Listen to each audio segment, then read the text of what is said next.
வணக்கம். மிதுனம். இந்த பிரபஞ்சம் உங்களுக்கு கொடுத்த யோக எண் 8. மிதுன ராசிக்கு யோகமான எண்ணே 8ஆம் எண்ணு தான். இந்த 8ஆம் எண்ணிற்கும் மிதுன ராசி நண்பர்களுக்கும் ஒரு மிகப்பெரிய தொடர்பு இருக்கின்றது. இந்த உலகத்தில், இந்த பிரபஞ்சத்தில் ஏதோ மனிதன் பிறந்தான், வாழ்ந்தான், மடிந்தான் அப்படின்னு இல்லாமல் இந்த பிரபஞ்சத்தில் பிறந்தோம், வாழ்ந்தோம், மிகப்பெரிய சாதனைகளை செய்துவிட்டு மடிந்தோம்.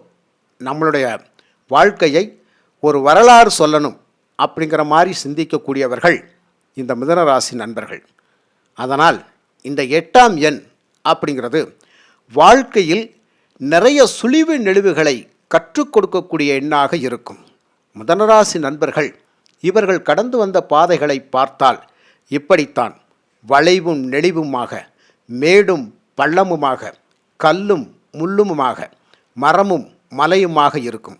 அப்படி என்றால் வாழ்க்கையில் அவ்வளோ பெரிய போராட்டங்களை அவர்கள் கடந்து வந்திருப்பாங்க.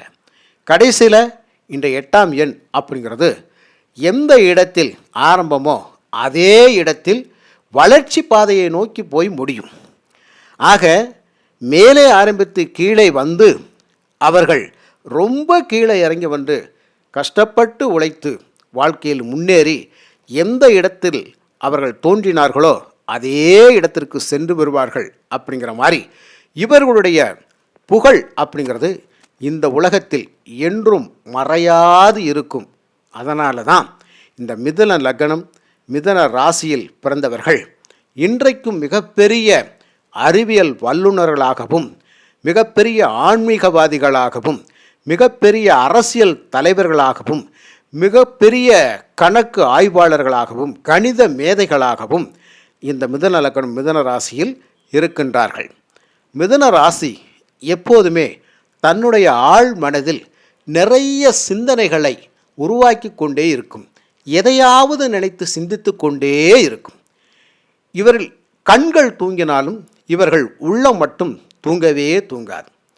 அந்த உள்ளம் எப்போதுமே எதையாவது நினைத்து சிந்தித்து அந்த சிந்தனையில் ஏதோ ஒரு விஷயம் இருக்கின்றது, அந்த விஷயத்தை நாம் அடைந்தே தீர வேண்டும், அதில் ஒரு மிகப்பெரிய வெற்றியை பெற வேண்டும். அப்படிங்கிறதுனால இந்த 8ஆம் எண் அப்படிங்கிறது மறைபொருள் ரகசியத்தை இந்த உலகிற்கு வெளியில் கொண்டு வந்து தன்னுடைய புகழை பரப்பக்கூடிய எண். இவர்கள் மிகப்பெரிய கண்டுபிடிப்பாளர்களாக இருப்பார்கள் அப்படிங்கிறதும் உண்மைதான். அதனால தான் சனி பகவானுடைய எண் 8ஆம் எண். ஆக 8ஆம் இடம் அப்படிங்கிறது ஆயுள் ஸ்தானம். மிதுன ராசி நண்பர்களுக்கு ஆயுள் ஸ்தானத்துக்கு சனி பகவான் வர்றதுனால அவருடைய எண்ணே 8ஆம் எண் அப்படிங்கிறதுனால இறைவன் மிகப்பெரிய ஆயுள் பலத்தை இவர்களுக்கு கொடுத்திருப்பார்கள். அதே 8ஆம் எண் சனி பகவான் தான் என்றாலும் 9ஆம் அதிபதியும் சனி பகவான் தான்.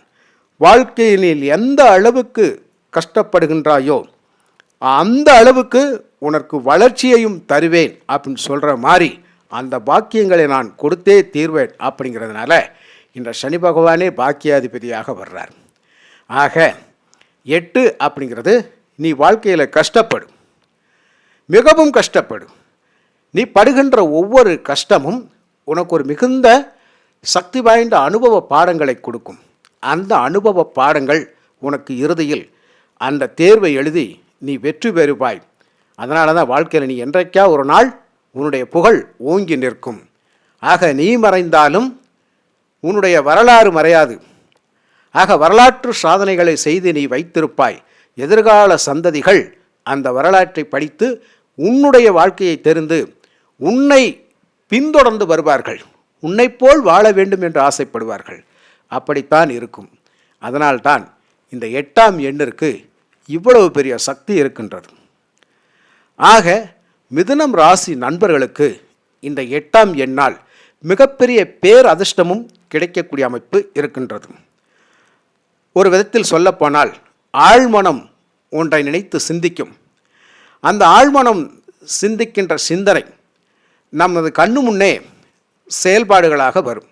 அந்த செயல்பாடுகள் அப்படிங்கிறது எதை செய்தால் நம்மளால் மற்றவர்களுக்கு நன்மை அப்படிங்கிற விஷயத்தை பகுத்து பார்த்து, ஓ இதைத்தான் நாம் செய்ய வேண்டும், இதுதான் மற்றவர்களுக்கு உதவிகரமாக இருக்கும், மற்றவர்களுக்கு பயனுள்ளதாக இருக்கும் அப்படின்னு சொல்லி ஒவ்வொரு விஷயத்தையும் பார்த்து பார்த்து செய்து தான் தன்னுடைய கஷ்டத்தை பொருட்படுத்தாமல் அந்த கஷ்டத்தில் வந்த ஒரு மிகப்பெரிய அனுபவ பாடத்தை மற்றவர்களுக்கு கற்றுக் கொடுத்து வாழ்க்கையின் மிகப்பெரிய பொக்கிஷங்களாக விட்டு செல்வக்கூடியவர்கள்தான் இந்த மிதுனராசி நண்பர்கள். அப்படிங்கிறதுனால தான் இந்த சனி பகவானுடைய 8ஆம் நம்பர் வந்திருக்குது.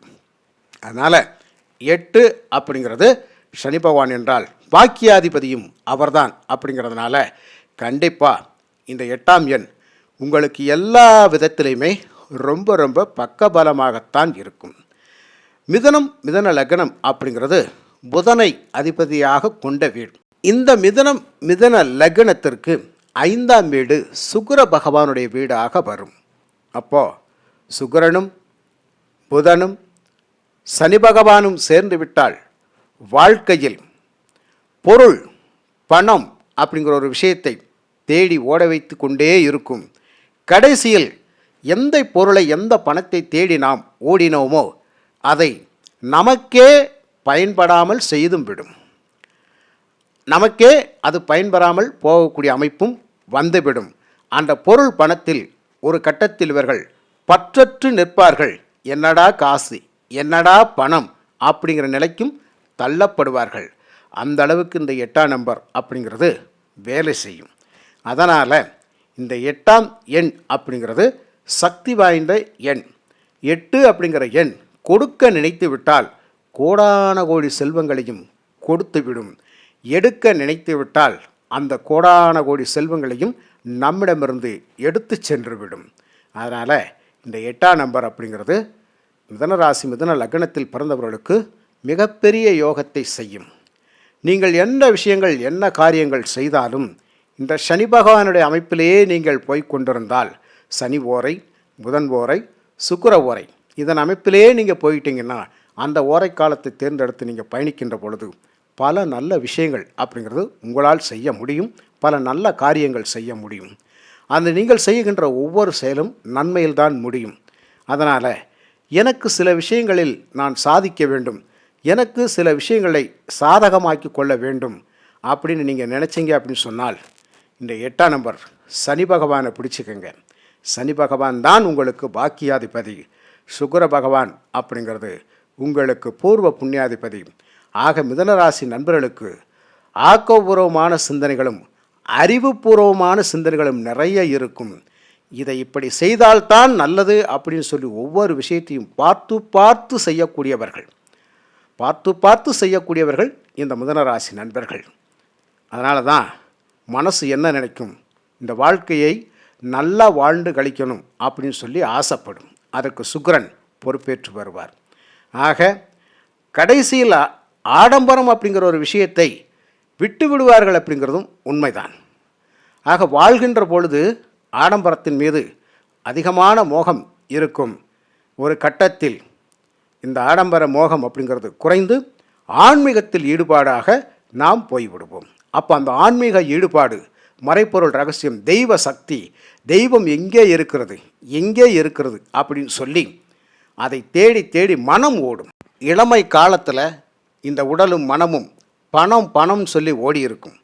முதுமை காலங்களில் இந்த பணமும் வேணாம், இந்த பொருளும் வேண்டாம், நல்ல மனமும் நல்ல குணமும் இருந்தால் போதும், அதுவே போதும் அப்படின்னு சொல்லி அந்த நல்ல மனமும் நல்ல குணமும் இறைவன்கிட்ட மட்டும்தான் இருக்குது அப்படின்னு சொல்லி இறைவனையே சரணாகதி அடையக்கூடிய அமைப்பில் அத்தனை வெளி உலக வாழ்க்கையை வெறுத்து அந்த இறைவன்கிட்ட போய் சரணாகதி அடையக்கூடிய அமைப்பில் இவங்க ஆயிடுவாங்க.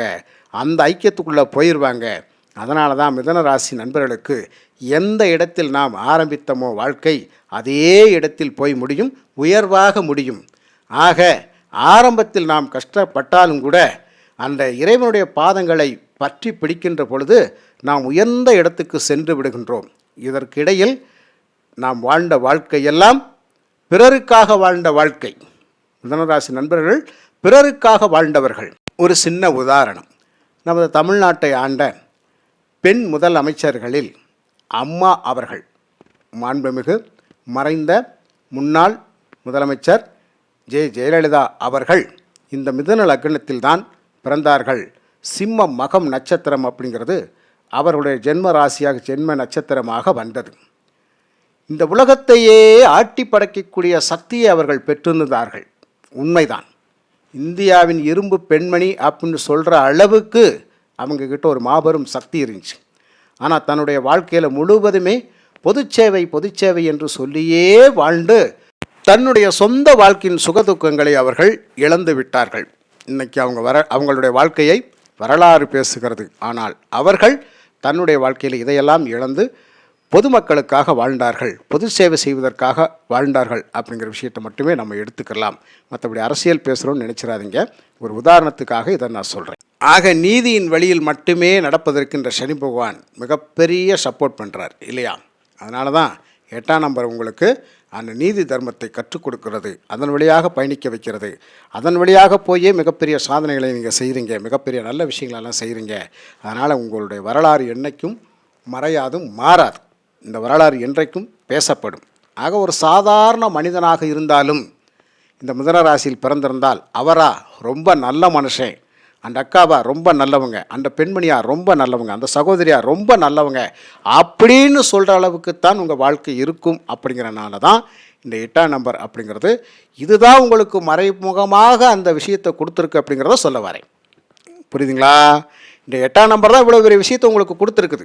அப்போ 8 அப்படிங்கிறத சனி பகவான் அப்படிங்கிறத முதன்மையாக வச்சுக்கிட்டு இந்த கூட்டுத்தொகையை நீங்கள் பயன்படுத்தி உங்கள் வாழ்க்கையில் பல நல்ல விஷயங்கள் நீங்கள் செய்யலாம். அதனால் 8 கைவிட்டுறாதீங்க, அது உங்களை கைவிடாது. 8ஆம் நம்பரை பிடிச்சிக்கோங்க. அதுதான் உங்களுக்கு மிகப்பெரிய வெற்றியையும் சாதனைகளையும் செய்ய வைக்கும், கொடுக்கும். மிக்க நன்றி. வாழ்க வளமுடன்.